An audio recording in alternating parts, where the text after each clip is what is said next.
আমাদের সাথে বহু তামাশা হয়েছে। এইসব তামাশা দেখতে দেখতে আমাদের বয়স বেড়ে গেছে। আপনাদের সংগ্রাম, আমাদের সংগ্রাম, কোরআনকে সংবিধান আকারে আল্লাহর জমিন, যেই জমিন আল্লাহর, ওই জমিন আল্লাহর সংবিধান ছাড়া তাগুতের সংবিধান চলবে না। আল্লাহর আইন ছাড়া পাশ্চাত্যের গণতন্ত্র চলবে না। আল্লাহর বিধান ছাড়া ধর্মনিরপেক্ষবাদ চলবে না। আল্লাহর আইন ছাড়া সমাজতন্ত্র চলবে না। জমিন আল্লাহর, শিক্ষা ব্যবস্থা আল্লাহর হবে। জমিন আল্লাহর, আইন আদালত আল্লাহর হবে। জমিন আল্লাহর, রাজনীতি আল্লাহর হবে। আগামী রমজান আমাদের জন্য গুরুত্বপূর্ণ। যেই ফেব্রুয়ারি মাসের ইলেকশনের জন্য আজকে সারা বাংলাদেশ মতোয়ারা হয়ে গেছে, আমাদের আলেম ওলামারা পর্যন্ত। কিন্তু এই জমিনে তো আরো তো ইলেকশন হয়েছে। মুসলিম লীগ প্রতিষ্ঠা হয়েছে, পাকিস্তান আন্দোলন হয়েছে, ব্রিটিশ কাতালানো হয়েছে, নাজাম ইসলাম বাড়ির জন্ম হয়েছে, এই দল সেই দলের জন্ম হয়েছে। ইলেকশন হচ্ছে, বহুত কিছু হচ্ছে, কিন্তু কোরআনের একটা শব্দ, একটা আয়াত এখনো মুসলিম বঙ্গে, এই দেশ মুসলমানের দেশ, এটাকে আমেরিকার দেশ থেকে মুসলমানের দেশে কথা বলা হয় আমেরিকাকে খুশি করার জন্য। মুসলমানের দেশে রাজনীতি করা হয় ভারতকে খুশি করার জন্য। মুসলমানের দেশ, কোরআনের দেশ, যেই দেশে মুজাহিদরা ক্ষমতায় ছিল, এই দেশকে তুরস্কের মুজাহিদরা, আরবের মুজাহিদরা, সুফিরা, সাধকরা, ওলামায়ে কেরাম এই দেশকে মুক্ত করেছিলেন, স্বাধীন করেছিলেন।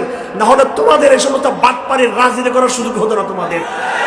তোমরা হিন্দু হয়ে থাকতা, বৌদ্ধ হয়ে থাকতে, এখানে তোমাদেরকে মুসলমান বানিয়েছে সেই আমাদের বীর পুরুষ, আগের আমাদের পূর্বপুরুষরা, তাদের বংশে তোমরা আজকে এসে ইসলামকে ভুলে গিয়েছ। বাংলাদেশের ইতিহাস সাক্ষী আছে, নিরপেক্ষ ইতিহাস। অনেকে শরীয়তের কথা বললে মনে করে দেশটা পিছিয়ে যাবে। দেশকে পিছিয়ে দিয়েছে সমাজতন্ত্র, গণতন্ত্র, ধর্মনিরপেক্ষবাদ। পাশ্চাত্যের রাজনীতি দেশকে পিছিয়ে দিয়েছে। এই দেশকে একমাত্র আগানো সম্ভব কোরআন দ্বারা। এজন্য আমার ভাইয়েরা, আপনারা অনেকেই চান শর্টকাট সিস্টেমে উত্তেজনা চান আপনারা।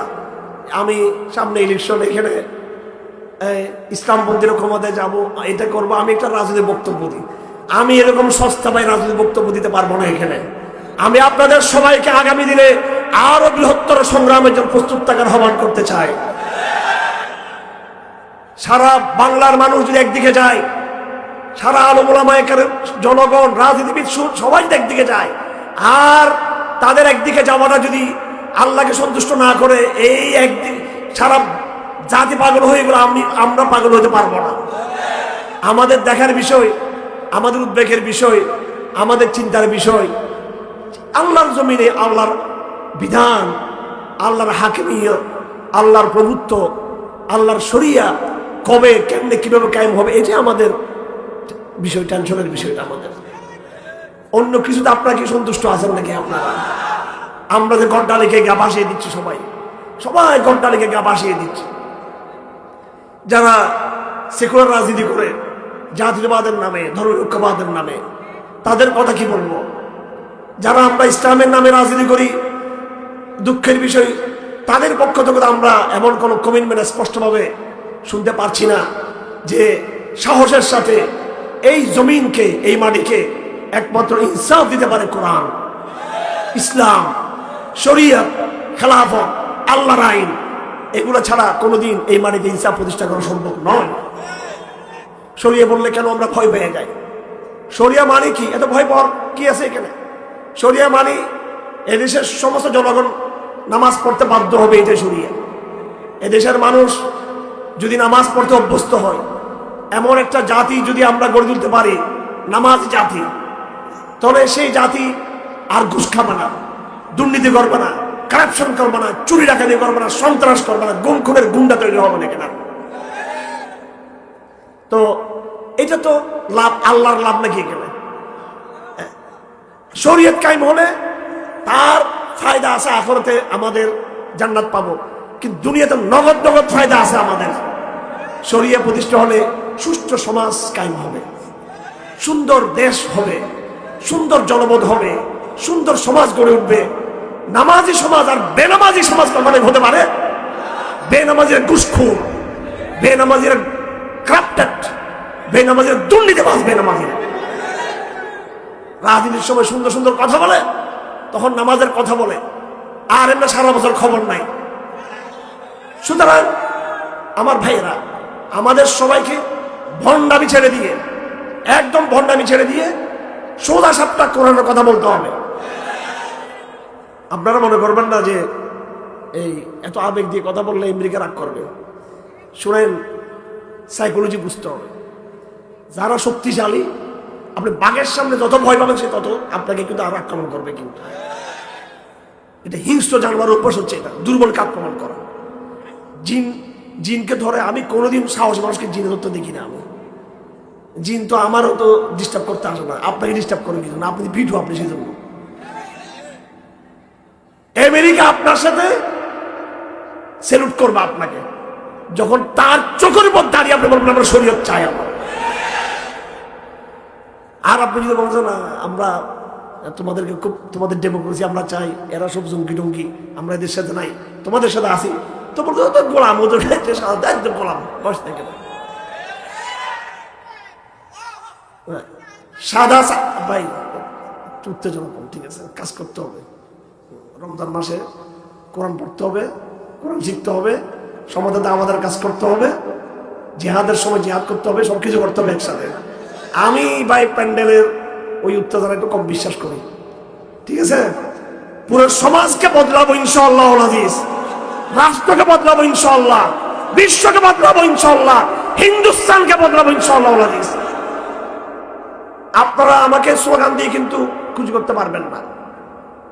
আমরা কাজের লোক, এবং আমরা আরো যারা আছে আমাদের এখানে, আমাদের শেখ রহমান হিসাব, আমরা অর্থের জন্য ওয়াজ করি না ভাই, মাফ করবেন কথা বলার জন্য, এই কথা বলার জন্য মাফ করবেন।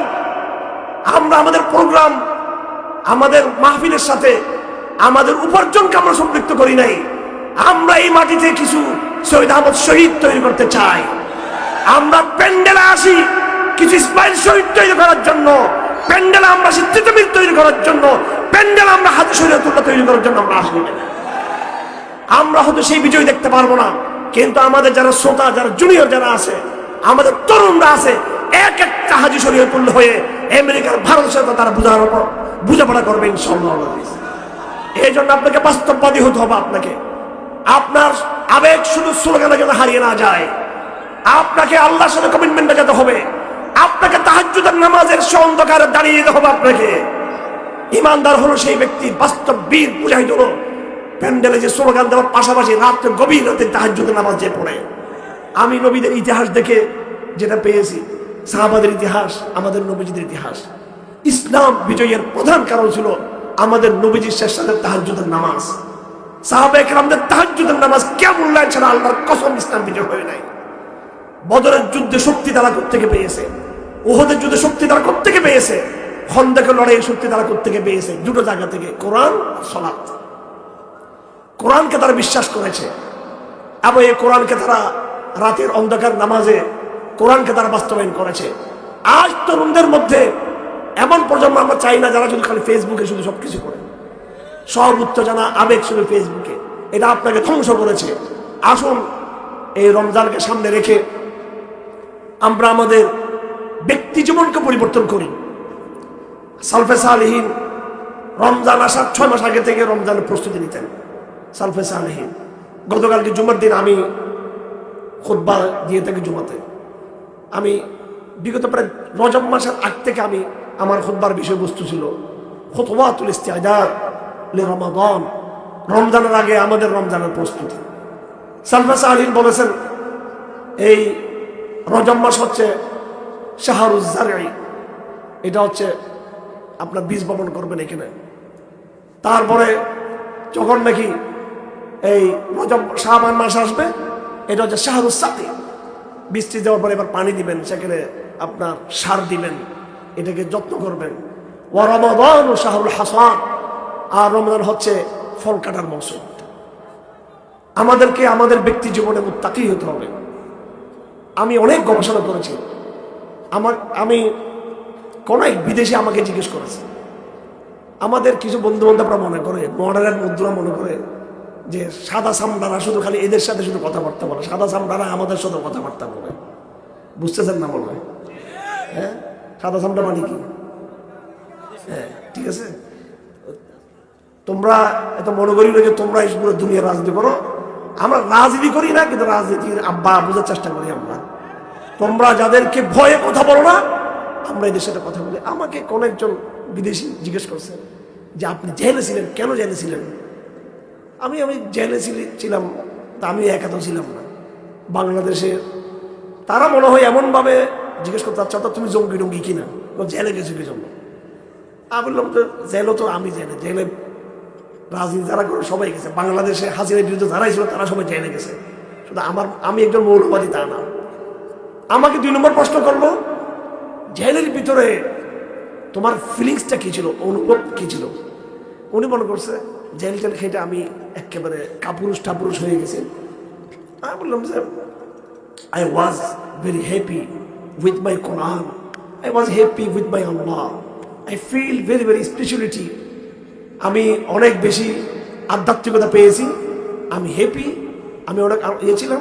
কোরআনটা লিখেছি এবং কোরআন আমি এক্সপ্লেনেশন করেছি, কোরআনের ব্যাখ্যা আমি কারাগারে লিখেছি, তাকে কয়েকটা বই দেখালাম, অবাক হয়ে গেছে। তো দেখুন এটা দাওয়াত ছিল কিনা। এবং তারপর আমি তাদেরকে বললাম যে দেখো, তোমরা তো বড় বড় দেশের মানুষ, নিজেদেরকে অনেক কিছু তোমরা, তোমাদের বিজনেস, তোমাদের শিল্প, তোমাদের শক্তি অনেক বেশি, কিন্তু যতক্ষণ তোমরা আল্লাহর সাথে সম্পর্ক কায়েম করবে না, তোমার এগুলো কোনো দাম নেই। আমি বলছি তাদেরকে, দাওয়াত দিছি। আর এখন ইন্ডিয়ান একটা দেখলে, আমেরিকা দেখলে বাপ কি দেখছে মনে হচ্ছে, এটাতে গণতন্ত্র আব্বা ডাকা শুরু করো। ঠিক আছে, ওদের চোখের সামনে বলতে হবে তোমাদের ডেমোক্রেসি চেয়ে উই আর শরিয়া ইজ বেটার দেন ডেমোক্রেসি। তোমাদের ডেমোক্রেসি আমাদের শরিয়া অনেক উত্তম, এর উত্তর চোখে বলতে হবে এটা, বিকজ অফ দিস, এই সমস্ত কারণে এটা বলতে হবে আমাদেরকে। আমার ভাইয়েরা, আজকের ক্রাইসিস হলো ইমানের ক্রাইসিস, আমলের ক্রাইসিস। আমলের সাহাবায়ে কেরাম আমল করার সুযোগ পাইছেন বেশি। কোরআন নাযিল হয়েছে তো 23 বছরে, অনেক আমল তো নাযিল হয় নাই। উহুদের ময়দানে যেসব সাহাবায়ে কেরাম শহীদ হয়েছেন, এটা আপনারা অন্যভাবে নিবেন না। তখন কিন্তু মদের আয়াত নাযিল হয় নাই। কি নাযিল হয় নাই?